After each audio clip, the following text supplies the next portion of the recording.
ക്ലബിലേക്ക് എത്തിയിട്ടുണ്ട്. അവിടെ നിലയുറപ്പിച്ചിരുന്ന ആളുകളുമുണ്ട്. അവിടെ മാധ്യമങ്ങളടക്കം വലിയ നിരയുണ്ട്. അഭിജിത്ത് നിലവിൽ മാധ്യമങ്ങളോട് സംസാരിക്കുന്നില്ല. കോൺസ്റ്റിറ്റ്യൂഷൻ ക്ലബിലേക്ക് ദീപ് കെ അടക്കമുള്ളവർ എത്തിയിരിക്കുന്നു. ഇനി 12:30-ക്കാണ് ചർച്ച ക്രമീകരിച്ചിരിക്കുന്നത്. സമയം 12:15 അഭിജിത്ത് ദീപ് കെ അടക്കമുള്ള CJP പ്രവർത്തകർ അവിടേക്ക് എത്തിയിരിക്കുന്നു.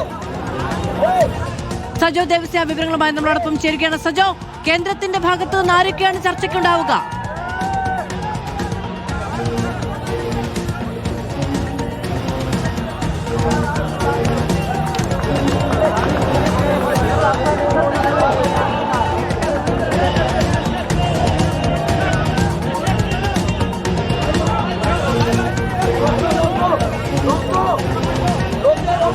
മാധു, ഈ ചർച്ച നടക്കുന്ന സ്ഥലത്തേക്ക് അഭിജിത്ത് ദീപ് കെ ഉൾപ്പെടെയുള്ള ആളുകൾ എത്തിയിട്ടില്ല. അവർ യഥാർത്ഥത്തിൽ ജന്തർ മന്ദറിൽ നിന്ന് പുറത്തേക്ക് ഇറങ്ങി അവരുടെ സമരവേദി, അതായത് സമരവേദി ഉൾപ്പെടുന്ന പ്രദേശത്ത് നിന്ന് പുറത്തേക്ക് ഇറങ്ങി. അധികം ദൂരെയല്ല. എനിക്ക് പിന്നിൽ കാണുന്നതാണ് കോൺസ്റ്റിറ്റ്യൂഷൻ ക്ലബ്ബ്. ഈ കാണുന്നതാണ് കോൺസ്റ്റിറ്റ്യൂഷൻ ക്ലബ്ബ്. ഇവിടെ മാധ്യമങ്ങൾ അടക്കമുള്ള ആളുകൾ തമ്പടിച്ചിട്ടുണ്ട്. ഇങ്ങോട്ടേക്കാണ് അവർ എത്തുക. അതേസമയം കേന്ദ്ര സർക്കാരിനെ പ്രതിനിധീകരിച്ച് ആരൊക്കെയാണ് ചർച്ചകളുടെ ഭാഗമാവുക എന്നത് സംബന്ധിച്ചൊരു അന്തിമ വ്യക്തത യഥാർത്ഥത്തിൽ അല്പസമയം കൂടി കഴിഞ്ഞാൽ മാത്രമേ വരികയുള്ളൂ എന്നാണ് നമ്മൾ ഈ ഘട്ടത്തിൽ മനസ്സിലാക്കുന്നത്. നേരത്തെ ഇത് സംബന്ധിച്ച് പലതവണ കേന്ദ്ര സർക്കാർ ആവർത്തിച്ച്, നേരത്തെ പാർലമെന്റിലടക്കം ആവർത്തിച്ച് കാര്യങ്ങൾ ചർച്ചകളിലൂടെ പരിഹരിക്കപ്പെടാൻ പോകുന്നു. സോനം വാങ്ചുക്ക് നിരാഹാര സമരം അവസാനിപ്പിച്ചു എന്നതടക്കം ഉള്ള കാര്യങ്ങൾ ചൂണ്ടിക്കാണിച്ചിരുന്നു. JP നദ്ദ ഉൾപ്പെടുന്ന ആളുകൾ. അങ്ങനെ നേരത്തെ പല രൂപത്തിൽ ഇവിടെ ഒരു ചർച്ചയ്ക്ക് അവസരം ഉണ്ടാകണം എന്ന നിലപാട് സ്വീകരിക്കുകയാണ് ചെയ്തത്.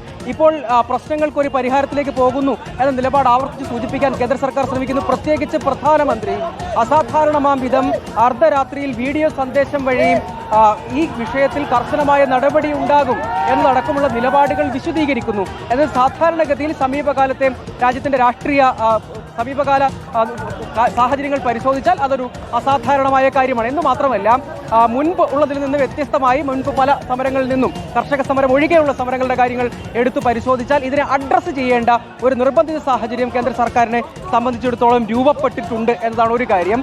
ഇപ്പോഴും ജൻസി ജന്തർ മന്ദറിലെ അവരുടെ സമരത്തിന്റെ സാന്നിധ്യം അല്ലെങ്കിൽ ആളുകളുടെ ഒരു പിന്തുണ കാര്യമായ കുറവില്ല. അവിടെ ഇന്റർനെറ്റ് നിയന്ത്രണമുണ്ട്. അവിടെ പല രൂപത്തിലുള്ള നിയന്ത്രണങ്ങളും ബുദ്ധിമുട്ടുകളും ഉണ്ട് എങ്കിൽ പോലും അവിടെ നിന്ന് പല ആളുകളും മടങ്ങിയെങ്കിൽ പോലും കാര്യമായൊരു പങ്കാളിത്തം ഇപ്പോഴും നിലനിർത്താനും ഉറപ്പിക്കാനും സമൂഹ മാധ്യമങ്ങളിൽ രാജ്യത്താകെ ഈ പിന്തുണയുമായി തുടരാനും അവർക്ക് കഴിയുന്നുണ്ട് എന്നതുകൊണ്ട് ചർച്ചയിലേക്ക് കാര്യങ്ങൾ പോകുന്നു. ഇതൊരു ന്യൂട്രൽ ചർച്ചാവേദി എന്ന നിലയ്ക്കാണ് നേരത്തെ ഈ CJP മുന്നോട്ട് വെച്ചത്. ഒന്നുകിൽ സമരവേദിയോട് ചേർന്ന പ്രദേശം, അതല്ലെങ്കിൽ സമരവേദിക്ക് തൊട്ടടുത്ത് തന്നെയുള്ള ഒരു ന്യൂട്രൽ വേദിയായ കോൺസ്റ്റിറ്റ്യൂഷൻ ക്ലബ്ബ്. നമുക്ക് ഈ ദൃശ്യങ്ങളിൽ കാണാം, മുകളിലെ ബോർഡടക്കം കാണാം. ഇതാണ് കോൺസ്റ്റിറ്റ്യൂഷൻ ക്ലബ്ബ്. അപ്പോൾ ഇവിടെ സമരവേദിയിൽ നിന്ന് വളരെ വേഗത്തിൽ ഇങ്ങോട്ട് എത്തിച്ചേരാൻ കഴിയും. അതൊരു പ്രത്യേകത. മറ്റൊരു ന്യൂട്രൽ വേദി നേരത്തെ മന്ത്രിയുടെ ഓഫീസിലേക്ക് അടക്കം അങ്ങനെ വിളിച്ചിരുന്നു. ആ രൂപത്തിൽ എങ്ങനെയെങ്കിലും ചർച്ചയാവുമെന്നാണ്. അതിനോട് സമ്പൂർണ്ണമായും എതിർക്കുന്ന നിലപാടാണ്. പിന്നീട് അത് സംബന്ധിച്ച ആശയവിനിമയം പൂർത്തിയാക്കിയതിനു ശേഷം സമരവേദിയിലെത്തി അവിടെയുള്ള ആളുകളെ അഭിസംബോധന ചെയ്തതിനു ശേഷമാണ് അവരോട് ഈ കാര്യങ്ങൾ വിശദീകരിക്കുകയായിരുന്നു. അവിടെ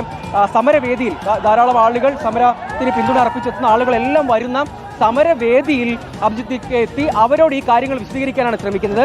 ആ ഘട്ടത്തിൽ ആവർത്തിച്ച് പറഞ്ഞൊരു കാര്യം, കേന്ദ്ര വിദ്യാഭ്യാസ മന്ത്രിയുടെ രാജി ആവശ്യത്തിൽ തങ്ങൾ ക്ലബിലേക്ക് എത്തും. പ്രത്യക്ഷ സമരത്തിൽ നിന്ന് പിന്നോട്ടില്ല എന്ന നിലപാട് വ്യക്തമാക്കി CJP. ധർമ്മേന്ദ്ര പ്രധാന്റെ രാജി വരെ സമരം തുടരുമെന്ന് അഭിജിത്ത് ദീപ് കെ. പ്രതികരണം കേൾക്കാം. अभी हम चाहते हैं कि हमारा जो प्रोटेस्ट है, क्योंकि कई सारे अभी आंदोलन बहुत बड़ा बन चुका है, अभी आंदोलन देश भर में फैल चुका है और देश के युवाओं की जो मांग है वो मांग बड़ी सिंपल है और बड़ी क्लियर है. वो मांग एक ही है, धर्मेंद्र प्रधान को इस्तीफा देना चाहिए. तो यहाँ पर जो कॉकरोच जनता पार्टी का प्रोटेस्ट है जंतर मंतर पर, वो तब तक पीछे नहीं हटेगा जब तक धर्मेंद्र प्रधान इस्तीफा नहीं देते. तो अगर BJP वाले या जो सरकार है वो सोल्यूशन चाहती है, so there is only one solution to this, Dharmendra Pradhan must resign. पहले तो यार मतलब मैं 34 दिन से बोल रहा हूँ, आप लोग मुझे कैसे बोल रहे हो? मैं तो अब सपने में भी यही बोलता हूँ, Dharmendra Pradhan must resign. So Dharmendra Pradhan must resign. Compensation मिलना चाहिए 1 करोड़ का उन सभी फैमिलीज को जिनके बच्चों ने सुसाइड करी है. और अभी जो भी केसेस पुलिस फेक केसेस लगा रही है बच्चों के ऊपर 20 जुलाई के बाद, वो सारी केसेस वापस होनी चाहिए. क्योंकि जो गुंडागर्दी करी है वो पुलिस ने करी, बच्चों ने नहीं करी. बच्चों ने लाठियां खाई, अपना सर फुड़वा लिया. പ്രത്യക്ഷ സമരത്തിൽ നിന്ന് പിന്നോട്ടില്ല എന്നത് തന്നെയാണ് CJPയുടെ നിലവിലത്തെ നയം.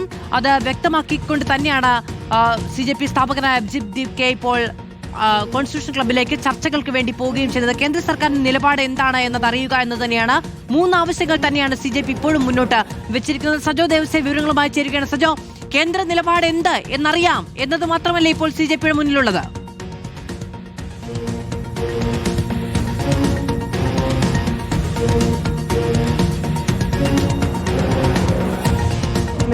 ഹലോ